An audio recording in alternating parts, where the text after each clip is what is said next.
Just pop that separate disc in your 360 and you're good to go. I pawned my disc for this watch. Did you? Yeah, I did. Then that extra disc is going to be great. But really, that disc is all about delivering these 3 brand new maps. Well, let's run into a firefight here and just see how that works. Sure. Easiest way to show off firefight is to just jump into the theater really quick. I've got a good, safe film here, so we'll just fire that up. So if you can just explain briefly what this mode is. This is a cooperative mode, correct?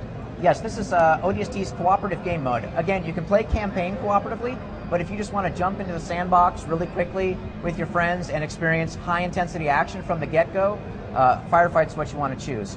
So as I start the film, and you look here, we're going to go back into the ONI Alpha site onto a Firefight mission we're calling Security Zone. And as the film starts here and gets loaded up, I'll let it play for a second and then break the camera out and show you where you are. So we'll just fight up a little bit and pause, disengage the camera, and fly up here. And you'll see I'm now looking at the bridge that we just blew up. So it would be beyond the wall, and this is what it would look like if you'd fought past the wall into the ONI interior. So a really nice wide open arena. You and your ODST squad are going to be up here on the high ground defending that position. And the Covenant's going to start spawning in dropships down on the lower level here. This can be described someone as being like the Horde mode from Gears of War, but a little bit better because, correct, each wave adds new skulls, new challenges basically for you to overcome. Yeah, I wouldn't say better because Horde is really fun. You can say better. No, the thing about ODST Firefight is it's just different. And the thing that makes it different is we're really leveraging the Halo 3 sandbox. So you not only have vehicles. On Firefight maps, some would come with Warthogs and Ghosts. You're free to jump in those and drive them around. Of course, all the great AI is there too from Halo 3.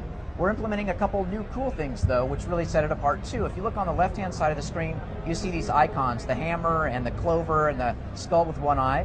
Well, these are the Halo 3 skulls that you found, the difficulty modifiers. Gotcha. Firefight is a set of waves that you fight against the Covenant. And with each round, a round is a set of waves. It gets a little bit tricky, but trust me, it's really intuitive once you play. When we change rounds, we change the skulls. Right, to make it more difficult. Exactly, and not necessarily more difficult, but just more interesting. Yeah. Right. So if you are fighting grunts in the first round, the grunts in the second round will behave totally differently. They'll throw more grenades. You'll only get health back if you melee attack them. So the Halo 3 sandbox is always evolving with the skulls. I hate to cut us close, but we're running out of time, so let's jump into some. All right, so let's jump in action. really quick. I'm just going to start the film here. You'll see that everybody's picked a different ODST. Here we've got Mickey, I believe. This guy has chosen to play Romeo, our sniper.